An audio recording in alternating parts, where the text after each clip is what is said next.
चंपारण की इस ऐतिहासिक धरती पर आज के दिन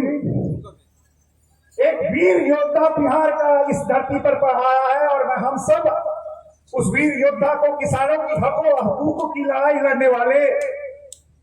मजबूत किसान नेता, बक्सर के माननीय सांसद, बिहार के पूर्व कृषि मंत्री माननीय सुधाकर सिंह जी का हम हार्दिक अभिनंदन स्वागत करते हैं। हमारे साथ राष्ट्रीय जनता दल के राष्ट्रीय प्रवक्ता प्रोफेसर सुबोध मेहता जी, किसान प्रकोष्ठ के प्रदेश अध्यक्ष चंदन यादव जी, खुर्शीद आलम साहब, हमारे जिला अध्यक्ष नूर आलम खान साहब, सुमन कुमार जी, यहाँ के प्रखंड अध्यक्ष किसान प्रकोष्ठ के कामेश्वर राम जी, श्याम कुशवाहा जी, शिवशंकर सिंह जी, जबरुद्दीन खान जी, शमसुल जी और हमारे तमाम साथी जिन्होंने इस कार्यक्रम को ऐतिहासिक बनाया है, इस कार्यक्रम को पूरा करने में सहयोग किया है, मैं आप सभी का हार्दिक धन्यवाद करता हूं, आप सबका अभिनंदन करता हूं। साथियों, हमारी ये सोच थी कि इस कार्यक्रम को एक ऐसे जगह पर किया जाए कि जो गरीब इंसान है, जो गरीब किसान है, जो आलू बेच रहा है, जो सब्जी बेच रहा है, जो ऑटोई कर रहा है, वो भी अपना खरीद बिक्री करते हुए हमारे भाषण को सुन सके। और इससे अच्छी क्या जगह हो सकती है कि आज से पुरवा बाजार एक ऐतिहासिक जगह पर खेती किसानी की बात करने के लिए हमारे राष्ट्रीय जनता दल के तमाम महत्वपूर्ण वक्ता इस जगह पर आए हैं। हम उम्मीद कर रहे हैं कि हमारे जितने भी दुकानदार भाई हैं, जितने भी सब्जी के विक्रेता भाई हैं, जितने भी धान और अन्य फसलों के विक्रेता भाई हैं, वो सब अब तक हमारी आवाज पहुंच गई हो। मैं बहुत संक्षिप्त में, क्योंकि बहुत ज्यादा समय हो चुका है, मैं बहुत संक्षिप्त में यह बात कहना चाहता हूं कि मैं मानता हूं कि जब तक आपके हकूक अधिकारों की लड़ाई लड़ने वाला एक मजबूत व्यक्ति, मजबूत आवाज, चाहे वो देश में हो, चाहे प्रदेश में हो, चाहे विधानसभा के स्तर पर हो, जब तक नहीं स्थापित होगा तब तक आपकी लड़ाई हमेशा अधूरी रहेगी। उसके साथ न्याय नहीं हो सकता है, उसके अधिकारों की बात नहीं हो सकती है। कहने के लिए तो 100 मुद्दे हैं, मगर मोटी बात यह कहनी है कि खेती किसानी करने वाला हमारा इलाका आजादी के लगभग 70 साल के बाद भी, 75 साल के बाद भी पिछड़ा है, इतनी गरीबी है। और इस इलाके के अंदर आपके जो अधिकार है, जो खेती किसानी करने वाले लोगों की समस्याएं हैं, आपके प्रतिनिधित्व की कमी की वजह से कहीं न कहीं उसमें विफलता रही है। और वर्तमान की सरकार, जो किसान विरोधी सरकार रही है, हर स्तर पर कि उन्होंने किसानों को, मजदूरों को दबाया है, खेतीहर लोगों को परेशान किया है, चाहे वो जमीन अधिग्रहण का मामला हो, चाहे खाद्यान्नों की अधिप्राप्ति का मामला हो, चाहे न्यूनतम समर्थन मूल्य की बात हो, चाहे मंडी कानून को निरस्त करने की बात हो, चाहे किसानों को सहयोग देने की राशि की बात हो, हर स्तर पर किसानों के साथ अन्याय हुआ है, जाति हुई है। और मैं मानता हूं कि आपके अधिकारों की तभी लड़ाई लड़ी जा सकती है कि जब तक आप एक मजबूत व्यक्तित्व को, चाहे वो प्रदेश स्तर पर हो, चाहे राष्ट्रीय स्तर पर हो, आप उसको स्थापित नहीं करेंगे। साथियों, हमारे नेता, माननीय नेता प्रतिपक्ष तेजस्वी यादव जी एक मजबूत लड़ाई लड़ रहे हैं पूरे बिहार में। और खेतीहर मजदूरों की लड़ाई कोई छोटी लड़ाई नहीं है। इस बिहार के अंदर 5 करोड़ से भी ज्यादा किसान हैं जो सीधे तौर पर राज्य सरकार की खिलाफ नीतियों की वजह से आज प्रभावित है। हमारे बीच के जो आज मंचासीन है, माननीय बक्सर के सांसद श्री सुधाकर सिंह जी ने एक मजबूत लड़ाई लड़ी थी। और ऐसा एक वक्त आया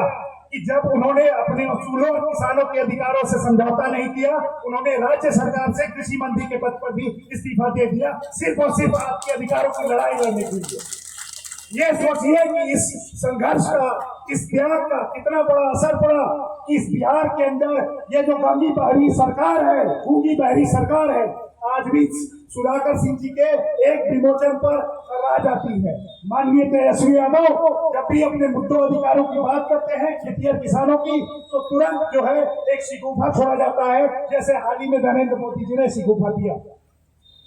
यहाँ के खेतीहर किसानों के जमीनों को औने पौने दाम पे अधिग्रहित किया गया है। जो भारत माला के तहत जो सड़कें बनाई गई हैं, उसमें जो है किसानों के साथ अन्याय किया गया है। यह किसी से छुपा नहीं कि जो सरकारी अधिकारी कर्मचारी हैं किसानों को हर स्तर पर प्रताड़ित करते हैं, और हमारा ये धर्म कर्तव्य है कि उखाड़ फेंकना है इस सरकार को, अगली तेजस्वी यादव की सरकार बना के हर हाल में किसानों के अधिकारों की लड़ाई को पूरी मजबूती से इस बिहार के अंदर स्थापित कर देना है। मैं आपसे आगाह करता हूं कि इस मजबूत लड़ाई को जितनी मजबूती के साथ आप स्थापित करेंगे, इतनी मजबूती के साथ आप लड़ाई लड़ेंगे, हमारे नेता प्रतिपक्ष उतनी ज्यादा सीटों से इस बिहार में अगले विधानसभा चुनाव में अपना सरकार बनाएंगे और किसानों के साथ वास्तविक स्तर पर न्याय करेंगे, उनके संघर्षों के साथ जो है उचित मुआवजा देकर के उनके को स्थापित करेंगे इस बिहार राज्य में। हम प्रेरणा लेते हैं बिहार के माननीय सांसद सुधाकर सिंह जी से,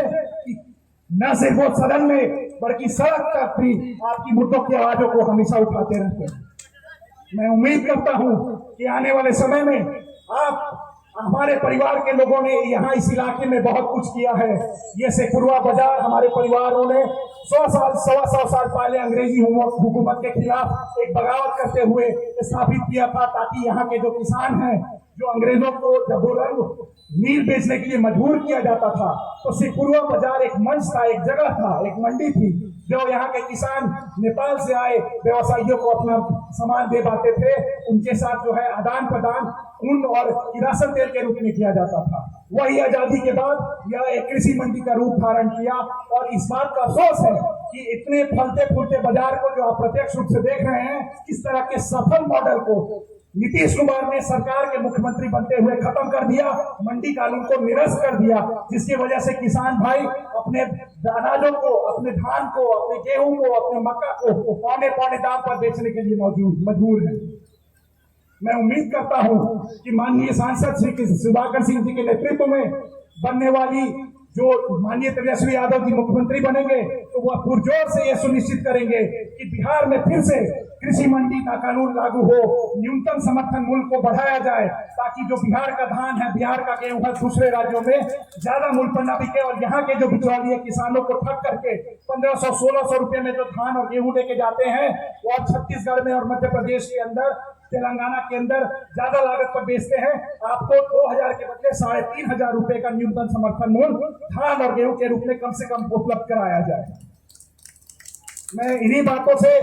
अपनी बातों को खत्म करता हूं, मगर मैं उम्मीद करता हूं कि मैं आपके घर का बच्चा हूं, आप मुझे मेरी हाथों को मजबूत करेंगे, ताकि मैं पूरी मजबूती के साथ, पूरे संघर्ष के साथ आपकी लड़ाई को न सिर्फ यहाँ पे स्थानीय स्तर पर मगर सदन तक भी पूरी मजबूती से कर सकूं, उसकी लड़ाई लड़ सकूं, आपकी आवाज को जोर उठा सकूं। इन्हीं बातों से मैं आपका सभी दिल से धन्यवाद देता हूं। आप सभी का इतनी गर्मी में आने के लिए हार्दिक अभिनंदन करता हूं। बहुत बहुत धन्यवाद। और एक सादर आग्रह है कि अभी सभी साथियों से निवेदन है कि मेरे घर पर आप सभी आमंत्रित हैं, जो शाम के खाने पर भोज